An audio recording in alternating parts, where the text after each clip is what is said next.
Hello, I'm Marshall Abrahams, and I'm back with a video, quite a rare occurrence these days.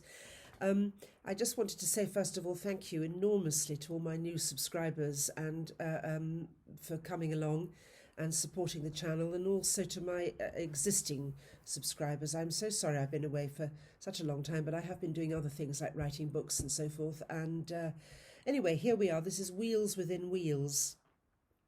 And I have to say, before I start, we are back to the sort of rather balsa wood and canvas approach to videos, because I can't manage iMovie on Mac. I'm not tech-minded, and Power Director is now so expensive, and it wasn't anything like as good as it was when I first used it. So we're back to bits of paper, and I do hope you won't mind. Please indulge me. The information, I hope, is as interesting as ever.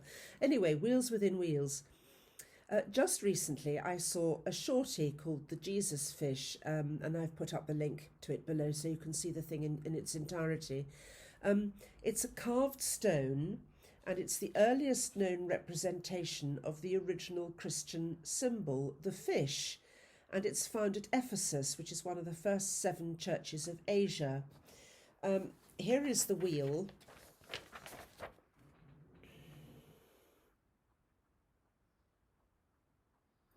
And here is a representation of what's carved on it. Now, you'll know that ichthus means fish, but it's actually an acronym rather than a word. And that is how ichthus spells out God, Saviour, God, Jesus Christ, God, Son and Saviour. And this is somehow carved onto this 8-point wheel. And I wonder if what really caught my eye was the use of this wheel to spell out the word, or rather the acronym ichthus. And I wondered if anybody else was put in mind, as I was, of the alphabet wheel in the Oera Linda Boek. The only difference is that the Oera Linda Boek alphabet was formed from a 6-spoked wheel, not an 8-spoked one, but the principle is the same.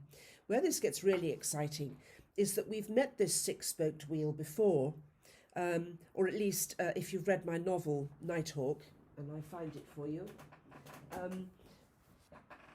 which has the Brutus story as its backdrop. That's Nighthawk. You'll know about the oldest storm god of the lot, whose name is Tyrannis. He's called Tyrannis in Britain. He holds a kind of threefold wand in his right hand, which looks a lot like electrical cable. But his left rests upon a 6-spoked wheel. That's Tyrannis. I think he's in the Louvre.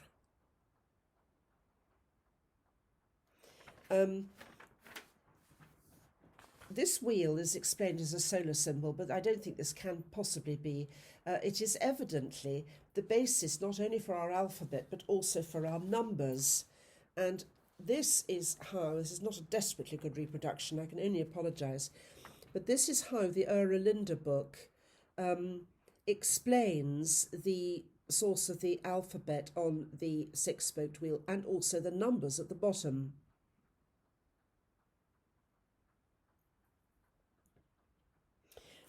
Anything to do with 3 tines, as you call the prongs on a fork, has to do either with the Awen from above, or the Trident of Poseidon, who is also Wanax and the Phoenix.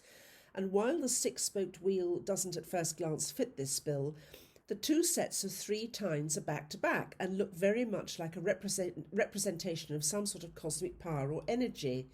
And the word wheel itself is from the PIE quell, that's Proto-Indo-European quell, which is at the root of all words that have to do with turning. And as we saw from my book, The Great Migrations, this turning ability is at the very heart of cosmic life. It's the very spark that gets the whole thing moving, if you will. It is also related to the Welsh word pellav, which means uttermost, and palaios, meaning old or ancient. And when I, as it were, extrapolated the lines of energy from the wheel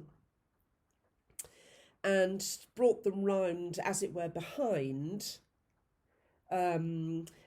in the pyramid, this is what I came up with.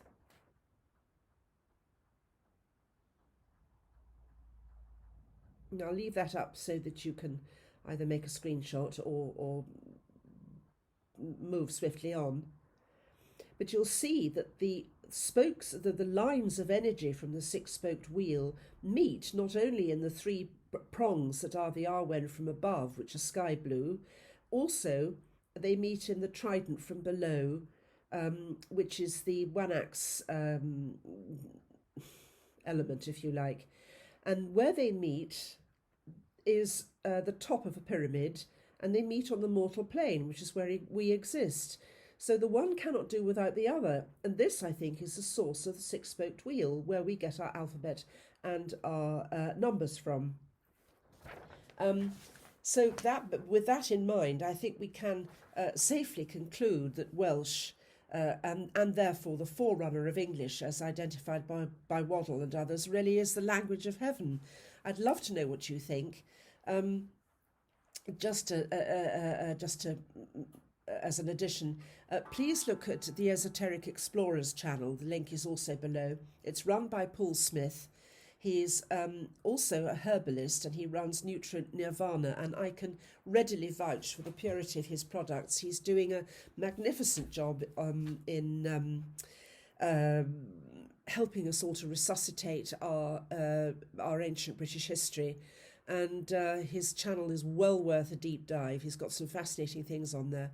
Well, that's it for the moment. Thank you very much for sitting through that, and I hope I'll be back soon. Thank you. Goodbye.